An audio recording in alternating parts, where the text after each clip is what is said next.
pour ce match-là. C'était important parce qu'en parallèle, il y avait une confrontation aussi avec la RDC qui nécessitait de rester concentré et de mettre des buts. On le verra très précisément. Donc je crois que le job a été fait dans la globalité. C'est ça le plus important, on est d'accord. Au-delà de la manière, même si on l'a compris dans vos propos, Mbaye, c'est vrai que il va falloir élever un petit peu le niveau de jeu pour la suite de la compétition.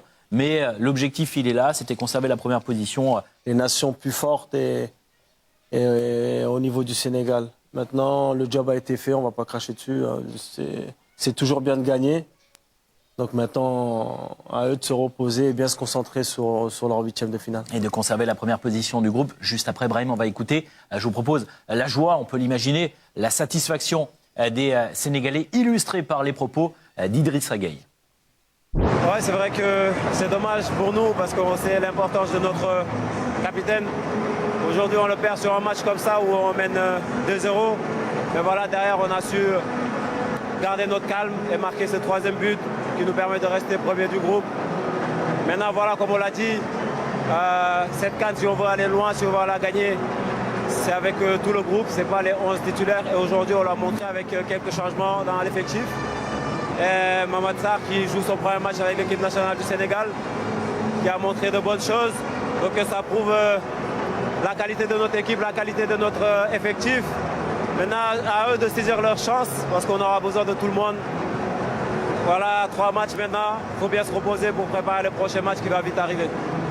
Vous héritez du brassard de capitaine, c'est un poids que vous assumez à sa juste valeur? Non, c'est pas un poids pour moi parce que je reste un leader de ce groupe. Je pense que je suis le plus ancien de cette équipe, donc même si je n'ai pas le brassard, je joue ce rôle.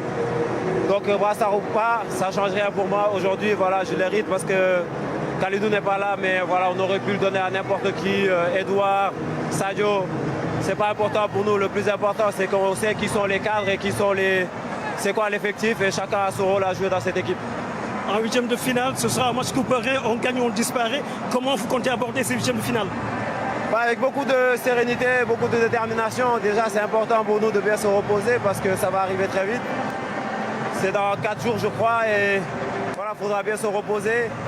Et voilà, j'ai confiance à mon équipe, on a l'effectif qu'il faut pour répondre présent. Maintenant, le tournoi est fini, les matchs de poule. Maintenant, c'est simple. Tu gagnes, tu restes, tu perds, tu rentres chez toi. Donc à nous de faire ce qu'il faut pour rester. Merci, bravo, félicitations. La sérénité, la lucidité d'Idrissa Gueye au terme de cette victoire face au Bénin. Vous souhaitiez intervenir, Brahim? Oui, non, je voulais dire quand même, il faudra être vigilant parce que Moussa Niakhaté n'a pas joué aujourd'hui. On a vu rentrer Mamadou Sarr, le jeune et talentueux défenseur central, qui à terme sera, je pense, le remplaçant de Kalidou Koulibaly. Il faudra voir un petit peu comment va s'articuler la défense du côté du Sénégal pour le huitième de finale avec cette expulsion et cette suspension d'un match ou deux de Koulibaly en vue de la suite de cette compétition. Ce sera samedi, samedi à 20h à suivre notamment sur nos antennes. Ce sera le premier des huitièmes de finale de cette 17h de cette Coupe d'Afrique des Nations. 17h, samedi, soyez au rendez-vous. On a vu Abdoulaye Seck, meilleur homme du match à l'occasion de cette rencontre et victoire face au Bénin. On va s'intéresser à l'autre match du groupe que vous avez pu suivre sur Beansport 2. Avec, là aussi, on va revoir les occasions les plus franches. Mbaye, finalement, une RDC, République, qui a pris l'avantage très largement dans cette rencontre. Oui, une équipe qui a déroulé avec un Kakuta qui revenait dans le 11 de départ.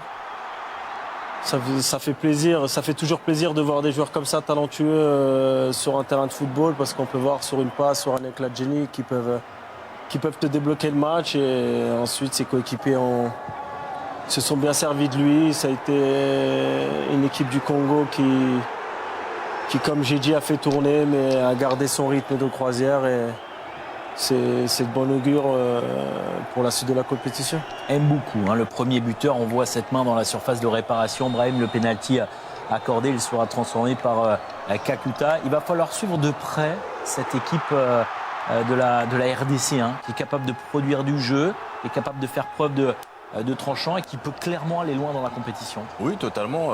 Comme lors de la précédente CAN, on s'en rappelle, j'avais la chance de commenter un match où vous avez éliminé l'Égypte au pénalty.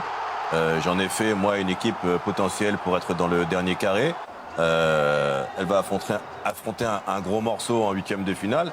Mais comme l'a dit tout à l'heure Mbaye, quand on veut aller au bout de la compétition, il faut être capable d'affronter n'importe quelle nation et de battre n'importe quelle nation en prévision d'un sacre. Donc voilà, c'est une équipe très complète. Elle est prête, elle est rodée aux joutes du combat et elle a beaucoup de qualités offensives. On l'a vu encore ce soir avec un joueur comme Kakuta qui n'était pas un titulaire lors des premiers matchs. Rentrer, un but, une passe D et d'une formidable talonnade cette passe D pour Mboukou. Donc attention à la RDC. On a vu un but refusé, notamment celui de Fiston Mayele pour une main dans la surface de réparation. On a failli basculer dans cette soirée vers un scénario totalement fou qui aurait pu départager la RDC au Sénégal au tirage au sort. Au tirage au sort parce que les deux équipes effectivement auraient pu se retrouver dans une situation d'égalité parfaite et ça aurait été... Bon, je ne sais pas si vous partagez mon avis, à mon sens assez terrible évidemment, de devoir tirer au sort. D'ailleurs, je crois que Brahim, vous avez déjà connu cette situation, c'était avec le Mali. Hein. Oui, le Mali, toujours dans les bons coups. Ouais. C'était lors de la CAN en Guinée-Équatoriale. Il y a eu justement une égalité parfaite et il y a eu un tirage au sort dans une chambre d'hôtel entre un dirigeant malien et un dirigeant de l'équipe adverse. Et le Mali a perdu au tirage au sort, donc c'est... Bon. Pas besoin d'en passer par là, et c'est plutôt une bonne chose. Je leur souhaite de ne pas passer par là. Ouais. Avec donc cette qualification pour la RDC qui termine donc à la 2e place du groupe. On vous rappelle les positions, c'est important. On connaît déjà l'adversaire de la RDC, ce sera l'Algérie en 8e de finale, et puis on connaît également d'ores et déjà l'adversaire du Bénin. Ce sera précisément l'Égypte. Regardez ce tableau. Bracket, c'est important. Voilà, on commence à remplir les cases au fur et à mesure de la compétition. Petite erreur là. Alors c'est Mali, Tunisie, et Maroc, Tunisie. Tanzanie. Ouais, effectivement. Ce sera le Mali pour la Tunisie. Maroc, après. Ouais. Vous êtes bien placé, Brahim, pour le savoir. Effectivement, ce sera Tunisie face au Mali, puisque on se souvient, vous aviez. C'est peut-être Sénégal-Mali, sûrement. On est d'accord. Oui. Donc, Bon. Il n'y a aucun doute là-dessus. Ok, très bien. Et sur le Mali, justement, oui. face à la Tunisie, oui. Parce qu'on reviendra effectivement un petit peu plus tard. Là aussi, vous projetez déjà sur cette rencontre des Tunisiens plutôt timorés jusqu'à présent, mais attention, il va falloir s'en méfier tout de même. Oui, qui va rencontrer aussi une équipe du Mali qui était très timorée sur le plan offensif, au-delà de l'aspect et l'état d'esprit qu'ils ont affiché contre le Maroc de combativité. On a affaire à deux équipes qui se sont beaucoup de fois rencontrées. Alors moi j'ai appelé souvent ça ironiquement le nudico, non pas parce que les deux équipes étaient nulles, mais parce qu'il y a eu beaucoup de matchs nuls entre les deux équipes qui marquaient peu de buts, même si la Tunisie a été plus efficace que le Mali. Mais voilà, le match est lancé entre la Tunisie et le Mali. Et on revoit justement Mbaye, ces images du côté tunisien avec Ismaël Garbi dans un premier temps à la 43e. Et puis ce sera Faisal Saloum pour l'égalisation de la Tanzanie. Match, plutôt équilibré. Les deux équipes qui se sont un petit peu observées, qui avaient la possibilité de se qualifier avec ce score de parité en 8e de finale. Ça semblait suffire. Mais un troisième match comme ça, la Tunisie avait l'obligation de résultat. C'est pas la même chose quand tu joues avec une obligation de résultat, un troisième match, et un match où tu es déjà qualifié, où tu fais tourner, même si tu as envie de gagner. C'est quand même deux approches différentes. Oui, totalement.